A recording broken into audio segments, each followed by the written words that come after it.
everybody for waiting for us to get everything completed. I think everybody knows that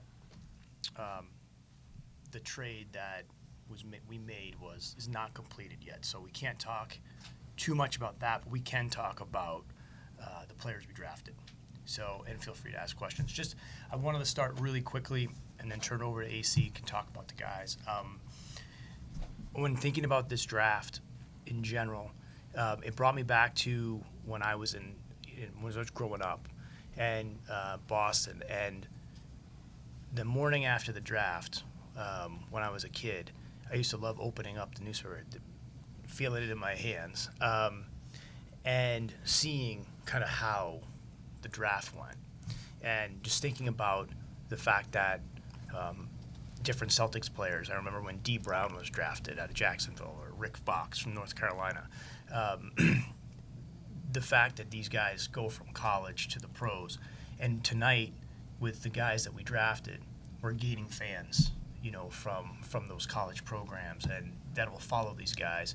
And there'll be kids in Oklahoma City that are probably gonna know new players, and I think that's a great thing about the draft is you kind of find out if you're a college fan, like, who's my new pro team, and that happens all across the country, and it made me think about that. I wanted to start with that. We're extremely excited to have Kassan and Keontae join the team. As I said, AC will break them both down as players. I think we talk all the time about the fact that we're observing the players until we get to a point where we have to select them. That's a big part of the process, but the biggest part of the process is the development process, which is something that now has to start. And for the guys that we selected last year, they've been through 1 year of development and are entering the second. So this is our third draft since we've really started to pivot the team and make this transition. And we're really thrilled with the way it went, but we still have so much work in front of us. So we're not close to feeling like we're putting the final touches on the team. This is one kind of point in the timeline. We have more work to do, obviously, a lot more decisions to make, more things we need to continue to observe and watch, and we're really excited about that. I do think one thing that we have to recognize is that as we saw, that the team has sent us signals over the last year that when we have these two-way playmaker types, the performance of the team is really good, and then the development of our players really gets amplified. And so that was some of the thinking with Kassan, and in addition to a lot of the intangible aspects that he brings to the table. So again, we're slowly building a foundation that we can continue to work on, and I'll turn it over to AC. He can talk about both the players. Thank you, Sam. As you guys know, tonight is a real exciting night, and a lot of work goes into building up to this process. And we feel like we were able to get two guys that make the community proud. Like, they fit with the Thunder and what we're trying to build. Kaysen is a two-way player, smart, tough, resilient, great human being, comes from a great family. Keontae is as resilient as they come. Had a great season, tough two-way player again. We're just excited to get both of those guys in, and we feel like they're going to contribute to what we're trying to continue to build. With that, we'll take some questions.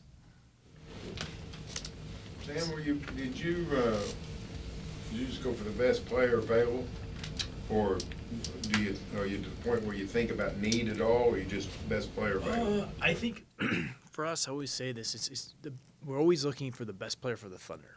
So who is the best fit for the organization? And we're not really, like I said before, we're not trying to like build out the perfect depth chart or the perfect roster, because, as I said earlier, this is the third draft that we've had, and there's going to be a lot more decisions that will be made over the course of time. So really looking for certain characteristics, probably above everything. And as I said before, Kassan is, or as AC said, Kassan is a two-way guy. He's got great attributes physically, great length, physical in general, and we just feel like he complements the group that we have and is reflective of the type of players we've had success with. And that's what makes him a good fit for us in terms of on the court, off the court. He's, I think, consistent with the type of people that we're always trying to associate ourselves with, and really stood out that way as well. So, like, I understand you guys vet these guys seriously, but with a guy who's had medical condition like he had, how much more vetting goes into that? Is it different at all? Well, I mean, in this particular case, the league is really the body that approves that.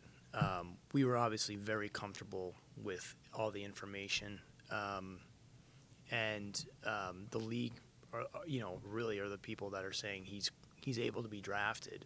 But we didn't really have any concerns with that. I mean, we've seen all the information. The league's seen all the information. So you're careful with every player, but we feel really good about it. How much it seems like a lot of times guys when they're older, that seems to be a negative. Obviously, that didn't bother you with the drafting Keontae. Yeah, you want to talk about that? Keontae's a player that we feel that can contribute right away. I think that helps him. His experience and the resiliency that he showed and his talent, we feel like that's a player that could come in, and obviously want to get him in here and get him to work, and we feel like that this is a player that can help us. Shane, you talked about wanting this team to be physical. Do you think that was a big part of Wallace, drafting Wallace? I mean, that's a component. I wouldn't boil it down to one thing. I just think the way he plays both ends of the floor is super important. His defensive metrics are, like, pretty impressive. His finishing is impressive. I just think he's just a really solid player across the board. And he has a knack for being in the middle of things. Now, with all that being said, he's still a young player. Our team is more established than it was a year ago. And he, like every player, is just getting started in terms of their developmental journey. So first thing for us is when we're able to get him with us, which will be once the trade is able to be executed, we have to get a baseline for where he is, understand, where we need to start with him. And we kind of start that process just like we did last year, with the guys that we drafted this time, Oos, J. Will, J. Dub, Chet. Like, those guys are only going to their first summer, real summer with us, because the first one is a little tricky when coming off the draft. And it's a long road ahead. So we're excited. We're excited about it. He brings a lot of different things, but he's got to start from the same place all the guys have for the last, 15 years. Once his points were unassisted, how exciting is it to add a player like that to the Thunder who share the ball a lot, obviously? Well, I think that's one of the things about our play style. And, like, when you're studying the players, you're also thinking about the fact that, there's a lot of different – it's hard to find players in the first place. If you just look at the numbers, you know what I mean, how rare it is to find players in the draft that are successful. Then you have to think about all the different things that could get in their way of finding success. And I think in this particular case, like, our play style really helps us because we have a lot of flexible players. They can play within this infrastructure that's been created and that Mark and the coaches have done a really good job instilling. And we feel like Kassan can just function extremely well because he's so well-rounded with the existing guys that we have and not have to play in one specific place. And that's benefited us. And as a result of that, we've stumbled onto a lot of different things. Like, this time last year, I don't think we would have expected to be playing Kenrich Williams at the 5. And when we kind of stumbled onto that, all of a sudden, a lot of our other players took these huge developmental jumps. That doesn't mean that we're going to do that all the time, but you also can't ignore the signal that that's sending you when all of your players are performing at such efficient levels at times when you're playing with small lineups and you're putting these multiple players on the floor at the same time. So, as I said earlier, we still have a lot more to do with the team over time, but we feel like these two guys will be additive, but they're certainly not, we're not putting the final touches on anything. Sam mentioned Wallace's defensive metrics, and I was just curious, in your observation of him, what were some of the things that were really jumping out about the way he approaches his job on the defensive end of the floor? The biggest thing is the maturity in his game. He's a highly intelligent player. He's an extremely tough player. He's competitive.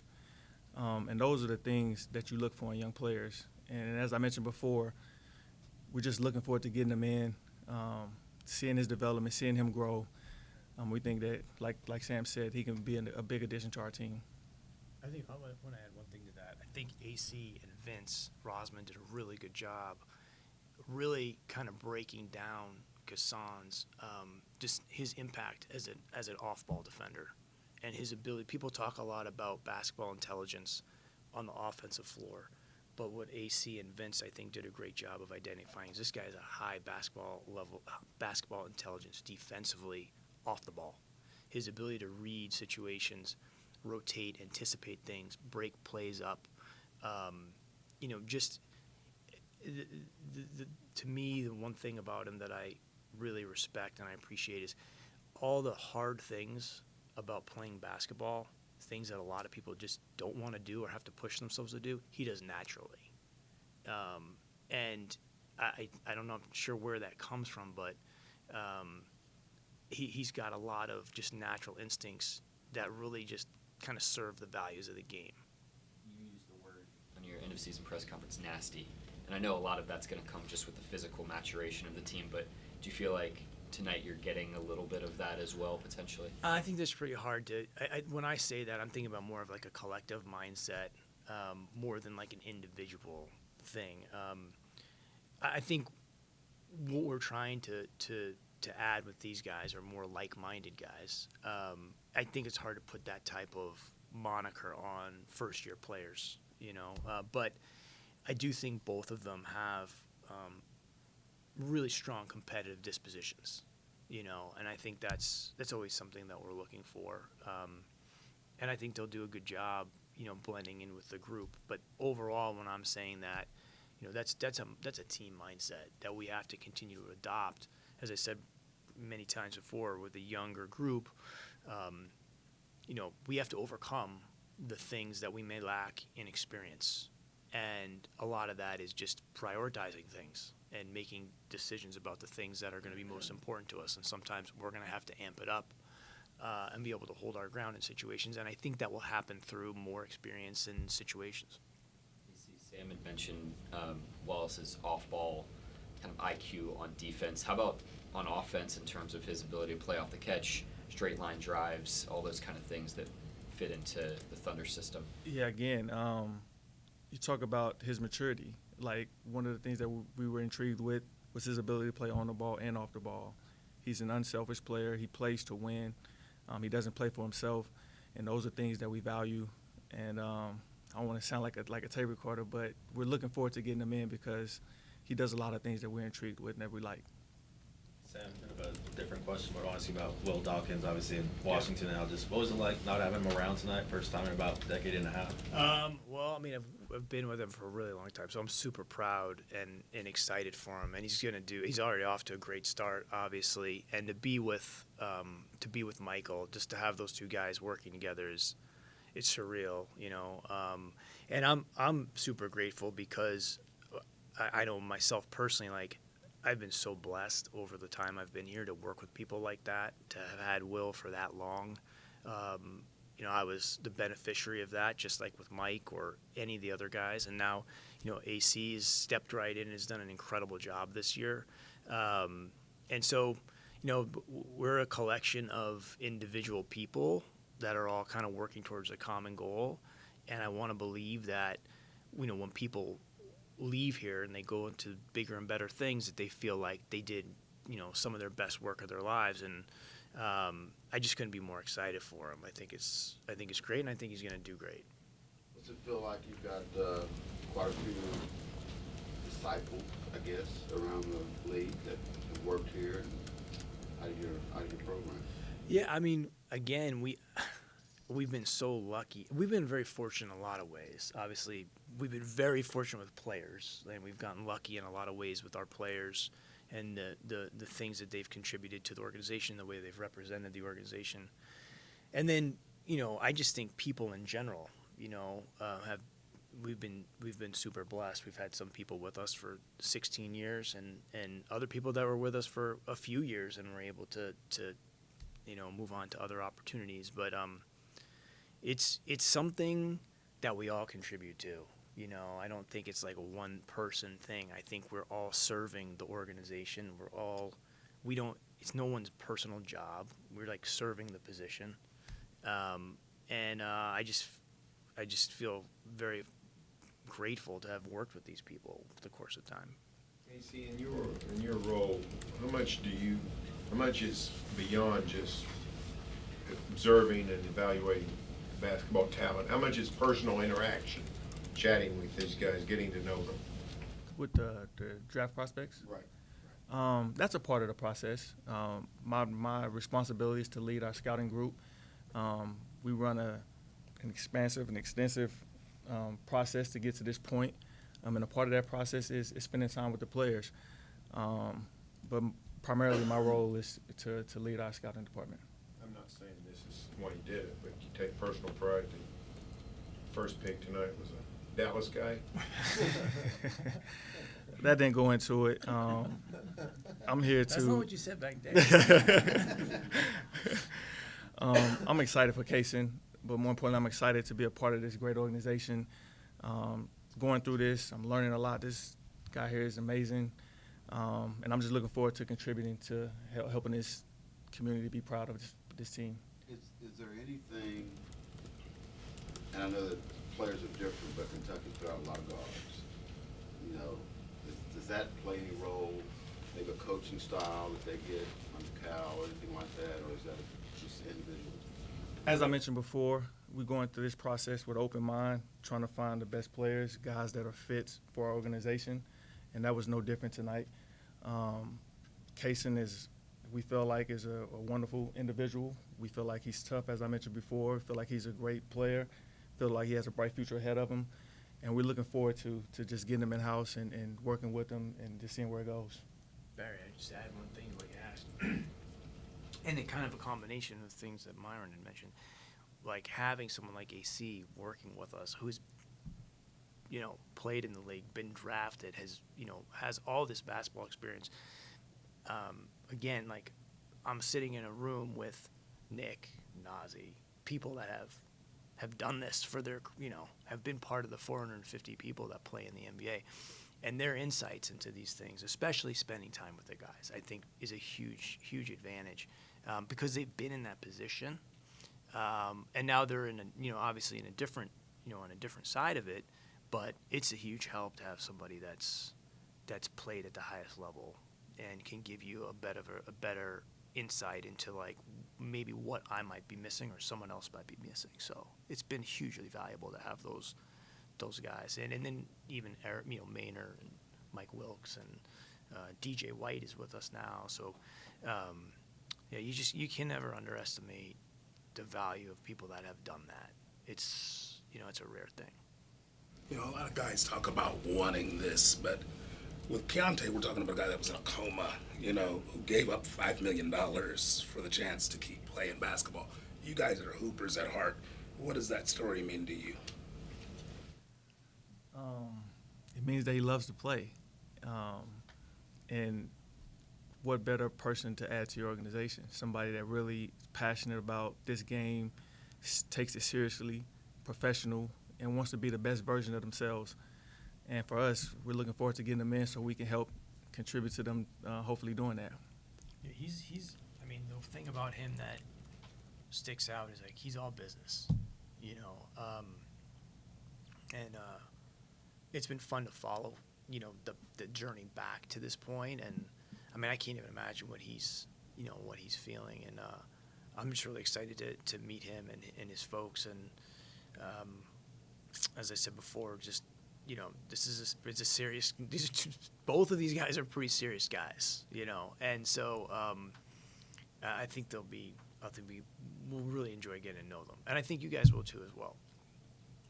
Sam, last year, you talked about late in the draft process that J-Dub was a guy who kind of beat down the door for you guys. Yeah. And then at the same time, on the other end of the equation, you have guys like Chet, who's more of a known commodity, and Ooze, who was on your radar for a while. Where does Kaysen fall in sort of that matrix thing? That's a great question. I know the longer I've done this now, and I was saying this to the staff this morning a little bit, I think that's why I'm always using like observation. You probably hear me say that a lot. I think one of the things about the draft is you kind of sometimes have to let it kind of come to you a little bit. And I think you just have to be very patient with it. I mean, we saw him play many, many times. I don't want to tell you that we were sitting there in December, saying this is the person we're going to draft. You don't know. You have to just stay so open, and I think stop yourself from like making big judgments early. I can say we went to see him play early in the season. Was it in Indianapolis? Yeah. Where did he play? In Indianapolis, and I saw him at McDonald's. I liked him at McDonald's because he was all serious dude, and he was there to get better, and then in the first time I saw him live in Indianapolis, he was doing these small things that I would call no agenda basketball, like kick aheads, every block out, two-hand contests, things that are really hard to do, and for a player of that caliber or talent to do those things naturally, that really kind of caught my attention. And then as we work through the process, as I said before, it's not just as much as people want to believe it's like ranking the most talented players. It's not really like that. It's also how can we help them be successful here, and what are the headwinds that they could run into? How do they help amplify the other players that we might have? Because if you are so focused on selecting who's going to go down on the list as like the most talented in some type of redraft on the internet, I think you run a huge risk of putting yourself in position to select somebody that doesn't really have a chance in your particular organization for one reason or another. So you have to, I think, for me, I try to handicap the obstacles each player might face, and also the effect that those obstacles or that player might have on other players that are existing on the team. So it's not as easy as just take the best player. The other aspect that can't go underestimated is I don't know how you could do any type of evaluating if you couldn't meet anybody. I think that's like almost impossible. Now, that shouldn't stop somebody from doing a ranking or something like that on the internet, but I'd find it really hard to draft if I didn't know the people, because at the end of the day, it's a team that has to work together, and without knowing how that person might function within your group or complement the other personalities, you're really guessing anyway, but now you're just like blindly guessing. As soon as the pick went down, Last one. Keontae had a quote where he said that the vibes kind of matched and clicked with you guys in that meeting. What was it like on your end as somebody that drafts 4 people, the vibes with Keontae Johnson in the pre-draft? I don't know. I mean, he was here. He met a lot of people while he was here during his visit. I think he liked the workout that we had for him. We changed the workouts based on who's comprised in the workout. I think we did a good job kind of stimulating him athletically, competitively. And I think he's had a great approach to the whole thing. I think he left a positive impression on us. But we he's not far. He wasn't playing far from here. So, we had a pretty good handle on him. And we feel pretty fortunate that he was there. But as I said before, this is the starting point of his development track. It's the end of his amateur career and really just the beginning of his professional career. So we have to see where that heads. But I think he feels comfortable here. I think Hassan felt the same thing. I do think that matters. You know, I do think that matters to us. One last thing for me, Go ahead, Sam. Barry. Last one. Some of the things you've said about Wallace tonight, I don't remember what you said a year ago, but it struck me that it's some of the things that I saw, and I think you probably saw, in Santa Clara Williams throughout his rookie year, in terms of not necessarily one thing he does great, but Right. he just does everything right and a lot of things well. Are there similarities between the two?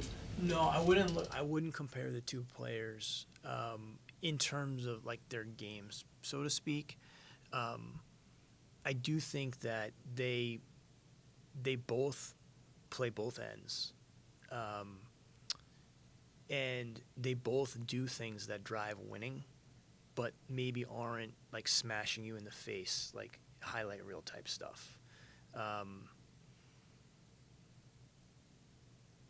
Yeah, there's some there are some similarities, but just as I'm thinking about Kassan here, like he was a football player, younger when he was younger, and I think you see some of these like secondary type instincts in him defensively, and as the more we watched him, he just has really good anticipation. I think again, with a lot of the guys that we have currently, their ability to think the game and make quick decisions, but that doesn't always mean with the ball. You know what I mean? And so that's one of the things that I think both those guys have, but I think a lot of our guys kind of possess some of that. But yeah, they're well-rounded players that do small things that I think drive winning and fit the play style we're striving for.